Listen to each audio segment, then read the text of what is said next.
Hello and welcome to Pluralsight's IT Ops News and Talk. I'm Don Jones and this is our inaugural show for September 2015. Throughout the presentation, if you've joined us for the live broadcast, I invite you to submit your questions of our guests, so I'll incorporate those into the show. And if you're watching this later, consider joining us live on the last Tuesday of the month. Watch @Pluralsight on Twitter for schedule announcements. So let's just start with a quick review of some of the most interesting IT Ops news bits over the past month.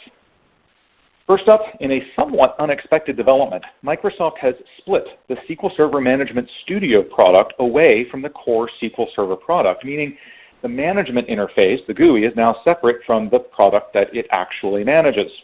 While the two have always been developed by separate actual teams of programmers, they've always been developed in conjunction and released in lockstep. This change means that Management Studio can now be treated as its own product and perhaps released more frequently than the actual RDBMS engine. This is a big deal in terms of how we deal with the Microsoft space because it's a further indication of the company moving to smaller, more granular release cycles. It'll be interesting to see how this plays out, what benefits it confers, and maybe what problems it creates. So, have you grabbed your Windows 10 update yet? Keep in mind that a lot of Windows 10's new features won't start lighting up for 6 months or more, as Microsoft continues to push out new features via Windows Update. And get used to that being the new normal. It's not hard to see a future where this release of Windows eventually loses the 10 part of its name and simply becomes Windows, with all the latest stuff up to April 2016 or whenever you happen to be looking at it. Microsoft hasn't made a big secret about moving to a more agile development and release model, and this could well be it. The big question is whether or not you and your organization are ready to manage an OS that's more or less continually evolving rather than being released in multi-year stages. And of course, the open question is still the server release, not due until sometime in 2016.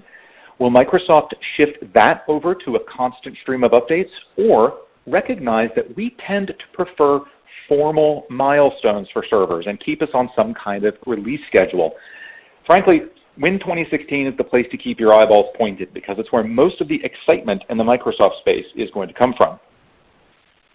And speaking of Win 2016, don't forget that it's the release where Microsoft jumps into the containers space on-premise, a market area formerly dominated by Linux containers with Docker serving as the management layer. Containers are, believe it or not, nothing new. Microsoft's AppV technology was basically containers, and a server product called Virtuoso was playing containers years ago when nobody really cared.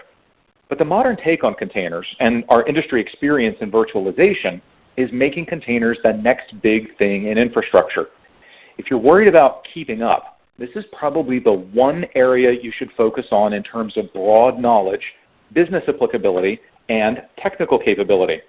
In fact, I'm lining up an all containers show sometime within the next month or two, and I hope you'll join me for it.